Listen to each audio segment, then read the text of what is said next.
E aí pessoal, beleza? No último vídeo a gente viu aqui como pegar um arquivo EPW e como fazer as primeiras configurações do Weaver, além de termos testado como usar a análise de carta solar. Então agora nesse vídeo aqui a gente vai continuar entendendo como usar o resto das análises, começando aqui pela que eu chamei de matriz celeste. Essa é uma análise um pouco mais pesada, então a primeira vez que a gente ativar ela vai demorar um pouquinho mais. Mas primeiramente, vamos colocar aqui a escala 0.05, porque a gente quer analisar esse terreno e a gente viu aqui que essa escala é uma que já fica num tamanho maneiro. A gente vai escolher aqui um ponto central, que vai ser esse nosso ponto aqui. Se não tiver um ponto nele, coloquem um novo. E essa aqui, por ser uma simulação um pouco mais pesada, ela tem um botão de ligar e desligar. Então, no caso aqui, a gente vai clicar e ativar. Na verdade, essa primeira aqui, ela repete a carta solar, só esse pedaço, porque a gente precisa entender em quais momentos do ano e do dia tais situações acontecem. Então, isso daqui ajuda a gente a entender. Mas o que realmente aqui vai ser pesado vai ser a matriz de ganho celeste. Cliquei aqui para ativar ela vai demorar um pouquinho para carregar. Mas o que essa matriz vai dizer para a gente? Ela vai pegar esses dados de incidência de radiação e vai dizer para a gente quais são os momentos em que a gente precisaria gastar energia com aquecimento ou gastar energia com resfriamento. Então, no nosso caso aqui, a gente ativa a carta solar e a gente percebe que onde está vermelho são as regiões ou os horários e os momentos que a temperatura vai estar abaixo da temperatura de equilíbrio, que aqui por padrão eu coloquei 24 graus. Então, nesses momentos aqui, para a cidade de Juiz de Fora, a temperatura não está em 24 graus, teoricamente, segundo os dados do arquivo EPW. Então, a gente vai precisar gastar essa quantidade de energia para aquecer o nosso ambiente, por exemplo, até alcançar essa temperatura de equilíbrio. E onde está azul é que a gente vai precisar gastar energia, por exemplo, com ar-condicionado, para reduzir a temperatura até essa temperatura de equilíbrio. Então, mais para o final do dia aqui, mais voltado para o verão, a gente vai precisar resfriar o nosso ambiente. E por que isso é útil para a gente? A gente tendo essa informação dos momentos em que precisa de aquecimento, os momentos que precisa de resfriamento, a gente consegue pensar em estratégias melhores para não gastar essa energia, por exemplo, com ar-condicionado. E como a gente poderia fazer isso? A gente poderia fazer isso colocando brises ou antiparos que bloqueiem o sol nesse pedaço aqui do final do dia, por exemplo. Mas a gente chega nisso daqui a pouco. Uma configuração que aqui a gente está vendo é a posição da legenda. Porque, digamos, se eu estivesse fazendo essa análise aqui colado no cantinho do terreno onde tem um outro prédio, essa legenda, por exemplo, ela ficaria coberta pelo prédio. E, obviamente, a gente não quer que essa legenda fique coberta pelo prédio. Então, o que a gente pode fazer? A gente pode colocar um ponto novo e dizer aqui, ponto base da legenda, e selecionar esse ponto. E agora a gente tem controle também sobre a posição da legenda. Então a gente pode colocar ela aqui. Isso às vezes só tende a ser um pouco demorado, porque pelo jeito que os componentes do Ladybug são criados, cada vez que você movimenta a legenda, ele recalcula a simulação. Então, se isso aqui estiver pesando no seu computador, cada vez que você mover a legenda, ele vai recalcular ela. Ok, e aqui o plano da legenda é para, digamos que você esteja fazendo um diagrama aqui em 3D e você queira por qualquer motivo que a sua legenda ficasse em pé, por exemplo. Você escolhe aqui um outro eixo e agora ela está no eixo XZ e está em pezinha, e aí você consegue fazer um diagrama ou alguma coisa do tipo. Ou então você pode chegar aqui, botar no YZ e ela vira para o outro lado. Infelizmente só tem essas três opções, né? Ou deitada, ou no XZ, ou no YZ. Então isso aqui ajuda a gente a customizar a apresentação. Ok, a gente volta aqui para o topo e aqui a gente vai ter a máscara de sombra, que nada mais é do que a mesma coisa que a carta solar que a gente viu da outra vez. Então a gente pode ativar ela aqui e selecionar o contexto. Então eu vou pegar aqui, selecionar contexto, e eu vou pegar aqui os prédios que estão ao redor. Eu não vou pegar todos novamente, porque acho que vocês já entenderam como funciona, mas vou pegar só aqui os que estão imediatamente ao redor. Esse aqui que eu sei que é alto. Aí eu dou Enter, e agora ele calcula aquela mesma projeção pra gente. Porque se essa região aqui ela já está sendo coberta, provavelmente ela vai precisar de mais aquecimento, na verdade, né? Porque o sol que ela pegaria, ela já não pega mais. Ao mesmo tempo que essas daqui, talvez não seja necessário um antiparo ou alguma coisa para tapar o sol, porque o próprio prédio do entorno já tapa, né? Aqui na densidade, é a qualidade desses quadradinhos. Quanto maior a densidade, mais precisa essa simulação, mas mais pesada ela fica. Então aqui, se a gente botar um valor de 3, segundo o componente, ele já vai ficar, acho que com 99% ou 98% de fidelidade ao que acontece de verdade, né? E aqui eu coloquei um textozinho dizendo que é a porcentagem do céu visível a partir desse ponto. Então aqui nesse caso 62,72% está sendo visível. Ok. E aqui temos ainda o estudo de anteparos. Quando a gente clica nele, para ele funcionar, a máscara de sombra precisa estar ligada.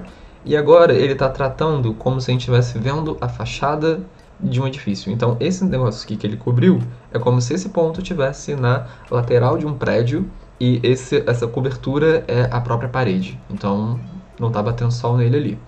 Com isso, a gente consegue mudar aqui a orientação e dizer, por exemplo, que a parede está a 45 graus em relação ao norte. E aí ele vai girar isso para a gente poder alinhar certinho. No nosso caso aqui, vamos dizer que a parede está virada para o norte mesmo. E vamos deixar aqui em 0.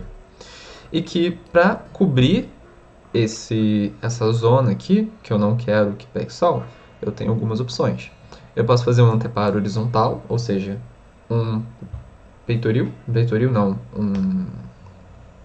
prolongação de um telhado, por exemplo. E aqui eu coloco um ângulo, né, que é de 0 a 90. Então se eu botar aqui, por exemplo, 20 graus, ele vai prolongar aqui uma proteção que está cobrindo mais uma parte do céu e cobrindo mais um pedaço das horas aqui, né? Nesse caso, acho que não seria o melhor, porque a gente já está tapando também parte do sol que a gente quer. Então aqui eu vou deixar ele em 0. E aqui eu vou tratar de um anteparo vertical esquerdo. Então, no caso, uma aleta, uma parede que está saindo do lado esquerdo da sua janela, por exemplo. Então eu vou botar aqui 35 graus, por exemplo. E aí ele vai cobrir uma parte aqui. Então aqui eu já estou cobrindo uma boa parte do que eu precisaria cobrir, 40%, 40 graus, por exemplo. E aí já está ali fechando e cobrindo aquele sol de fim de dia que a gente não quer. Ok, então digamos que essa aqui seja o posicionamento que a gente quer. E aí vocês devem estar pensando, pô, mas qual é o tamanho desse anteparo? Né? Qual o tamanho que eu preciso colocar ele? Então, colocando aqui, ó, a gente pode dizer a distância do ponto até a lateral da nossa janela, por exemplo, que seria onde esse anteparo ficaria. Então, digamos aqui que seja 0,8 metros, então 80 centímetros. Então, o ponto está colocado no meio da janela, e aí você quer saber qual que é o tamanho da protuberância que você precisa criar na lateral dela para tapar esse sol. Então, no caso aqui, eu botei como se fosse uma janela grande, né? Então 0,8 metros.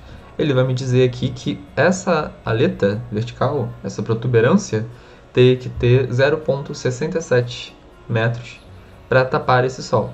Então, se isso aqui diminuir, por exemplo, para 0,4, o tamanho dessa aleta diminui também.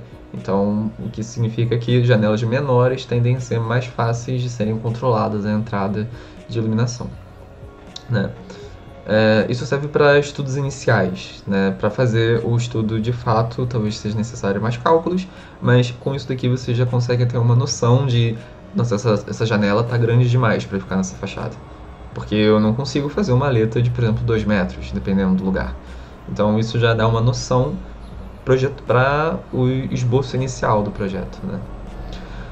O botão aqui de reset, ele zera esses números para você poder começar novamente em outro lugar, por exemplo. Então aqui desativei os anteparos, desativei a máscara de sombra, desativei a matriz e desativei a carta solar. Essa é a matriz celeste do Wyvern. Agora aqui a gente pode ver também, esperar ele resetar, a análise dos ventos. A análise dos ventos funciona mais ou menos da mesma forma, só que aqui ela tem duas opções. Temos a rosa dos ventos e temos o perfil dos ventos.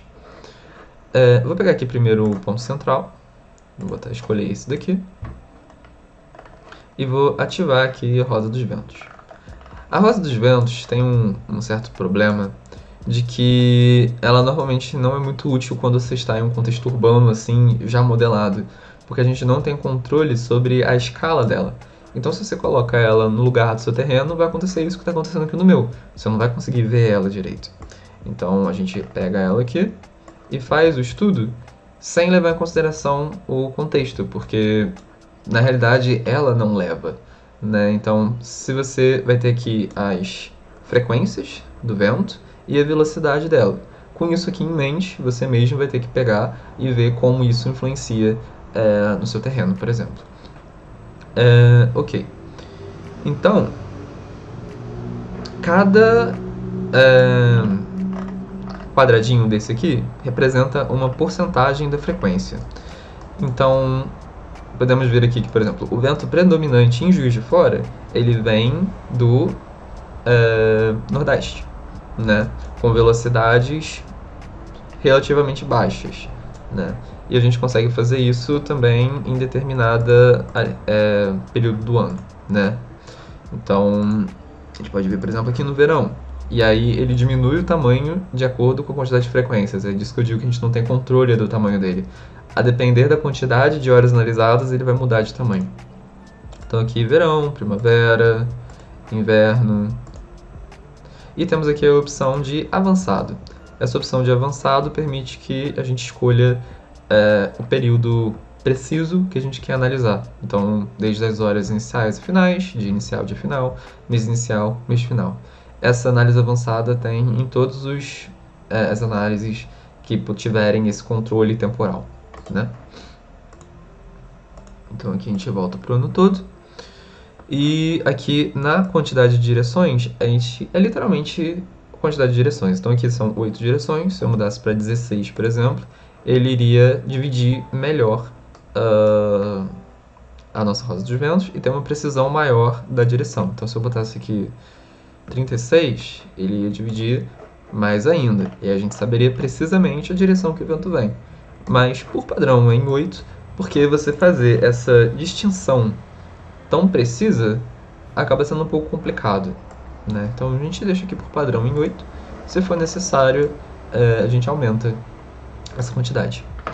E aqui também tem a informação analisada, por padrão é a velocidade do vento, mas a gente também tem aqui a temperatura de bulbo seco. Então a gente sabe que a temperatura do vento em determinadas regiões do ano e de determinadas direções. Isso pode ser útil para a gente entender se, por exemplo, num dia muito quente, fazer ventilação cruzada é viável, porque talvez ele vá ventilar, então já vai melhorar a temperatura do ambiente, mas o ar pode estar vindo muito quente, então a gente pode ter que tomar outras medidas para conter essa questão também.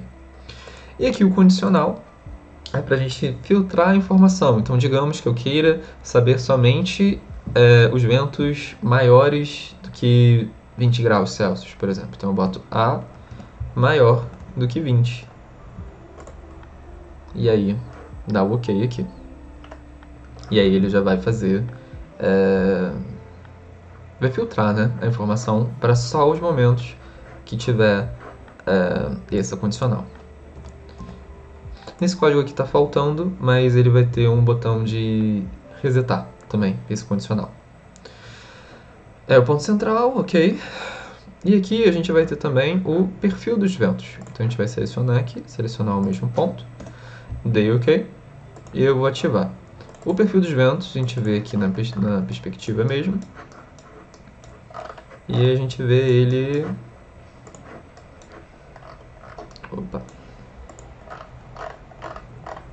Vemos aqui o perfil dos ventos. Isso aqui é útil para a gente saber as velocidades do vento em determinadas alturas. Então, se você estiver fazendo um prédio muito alto, isso aqui pode interferir estruturalmente no seu prédio, por exemplo, né? Se são velocidades muito altas, você, por exemplo, não pode deixar uma janela aberta. Então, causa alguns problemas que é interessante a gente saber. Então, aqui a gente pode controlar a direção do perfil. Então, aqui está vindo do nordeste, né? São todas as direções. Por padrão, ele vem em norte. E aqui a altura do perfil, né? Então, por padrão, ele vem em 30 metros, mas a gente pode botar aqui a altura que for o caso, né? Quanto mais alto, normalmente, mais rápido. E aqui também temos a seção de output, que é basicamente igual a todos os outros das análises, só que aqui ela permite que a gente escolha as cores o gradiente dessa legenda. Então, por exemplo, no Unset Ladybug ele troca, se a gente colocar aqui esse, ele já bota outra opção, e assim vai, caso haja necessidade. Então você pode, por exemplo, escolher uma cor para o ano inteiro, aí você faz uma segunda só para a primavera, uma terceira só para o verão, e assim você consegue distinguir de qual período você está analisando. E aqui também temos a opção de legenda flutuante, que é uma legenda que ela fica grudada aqui na lateral da tela e fica um pouco mais fácil de ver. Então, por exemplo, essa é da Rosa dos Ventos e ela fica aqui o tempo inteiro. A legenda flutuante aqui do perfil dos ventos, ela fica aqui um pouquinho mais pro lado. Então, você consegue, não tem necessidade de ficar olhando essa daqui. Você pode olhar direto essa que fica aqui na tela. Pode ser bastante útil também. E por último aqui tem a opção de dar o bake, né? Passar ele para o Rhino.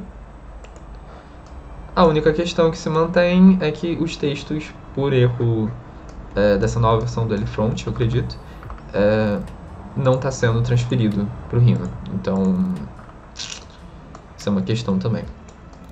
Mas o resto funciona corretamente. E aí também pode trocar aqui a cor dos eixos e tal, do compasso, do jeito que ficar melhor. O vídeo também já ficou um pouco longo, então no próximo a gente vai ver as duas últimas análises, que seria a de trajetória solar e a quantidade de horas do Sol. E é isso. Até a próxima, pessoal.